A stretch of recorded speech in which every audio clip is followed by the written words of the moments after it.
Wanted to continue making this video about the subject that I talked about earlier.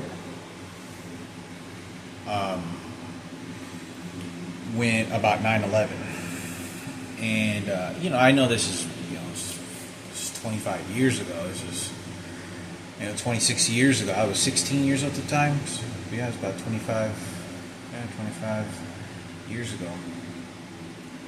And I say this because I was speaking to Lisa, and I remember 100%, like 100% on this.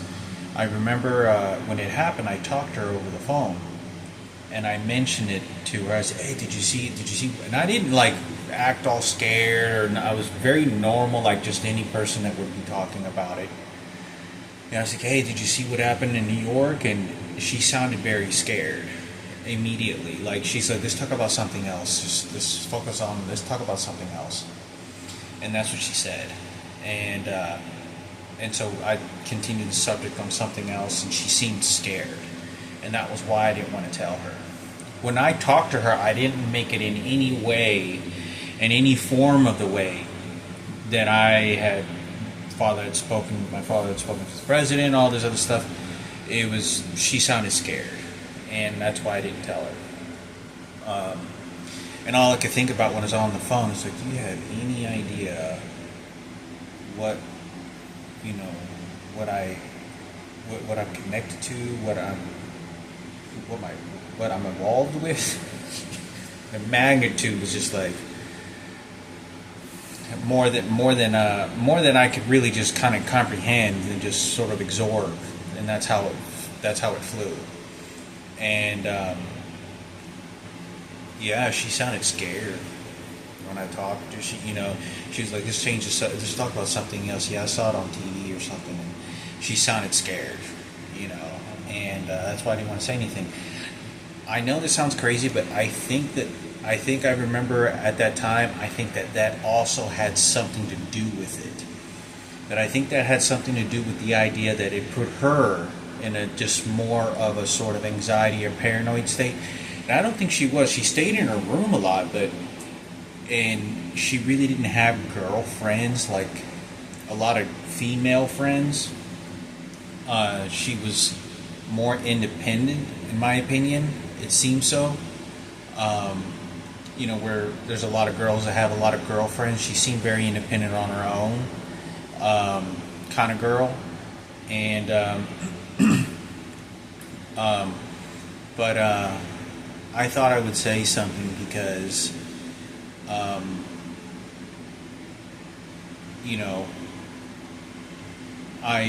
want to say I do remember that was one of the reasons that I felt that it was someone else that got involved, but I knew that contributed to it. I believe because I had told her once that I was like, "Oh, I've tried cocaine before," because I didn't know if she was into drugs or not, and I had said that, and I could tell immediately she was like the good girl. She was like, she doesn't do drugs, and the reason I had mentioned it is because I knew that she had done acid before, and she had people around in her life that were doing drugs, except she was the outside girl that just didn't do the drugs. And I do remember that, and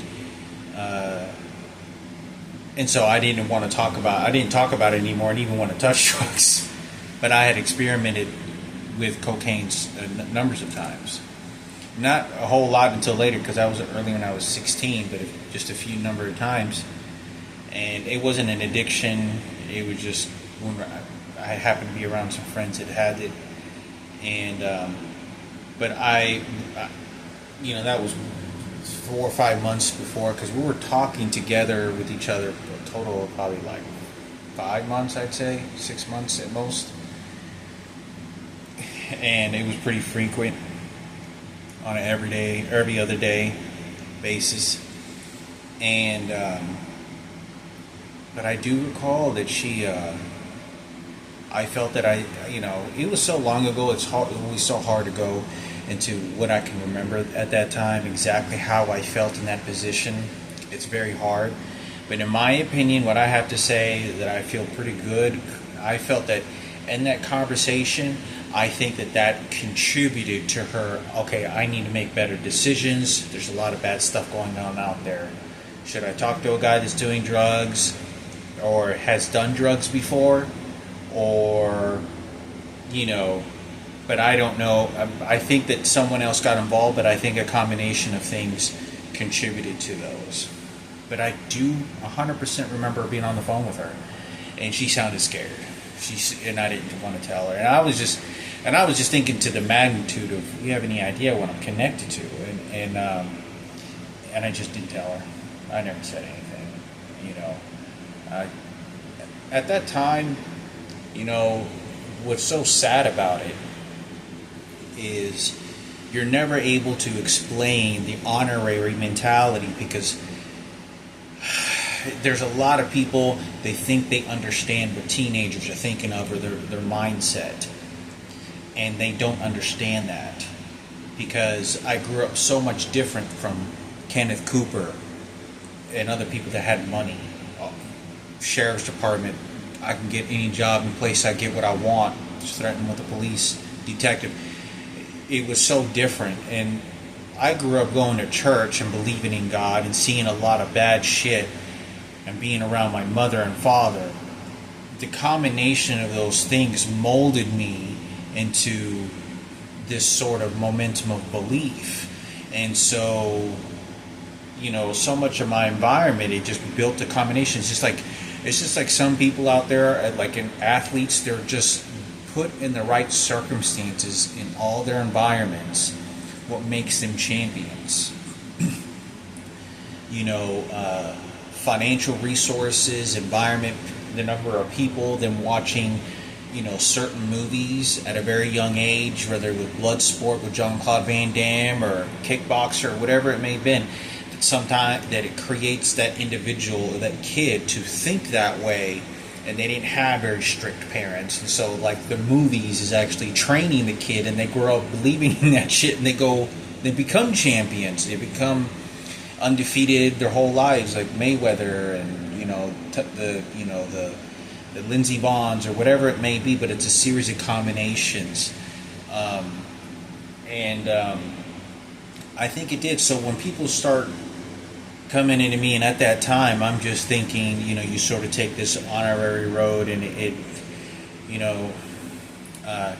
is a good thing, but in the reality of the world we live in, and what consciousness is, and what you think God is, it starts to unravel very nasty as you get older, because you think you're going to get rewarded and you don't. You think you're going to get this when you're young and you don't because of it. Or you think you're going to get this and you do it in silence. And even when you do something like that, it doesn't change the circumstances. That something bad can still happen to you. Or you maybe, it was just a token to say, let me stay alive.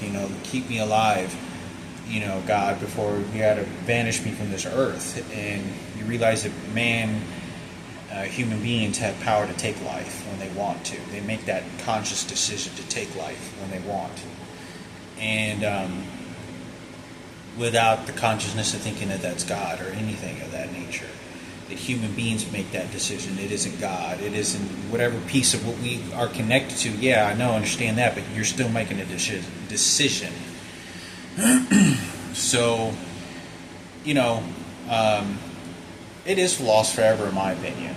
I mean, when I was young, it's so understanding to me and very calculated. Like, one of the things that I was thinking of too, when I was 18 years old, this is when I knew they were using the electronic devices. I remember the setting that they had there, and I'm thinking in my mind, 9/11, secret weapons, CIA, and I just go about my life to be as formal as I can. And I'm very conscious of this. And I take the 3-hour test or some shit, but I have to take like a 90-minute test, and I take a break. So it's like take a 10, 15-minute break. So I sit down, and I notice in the middle of this floor, there seems to be a lot of clutter in this area. It particularly seems setting, like it didn't seem right, and I knew something was off.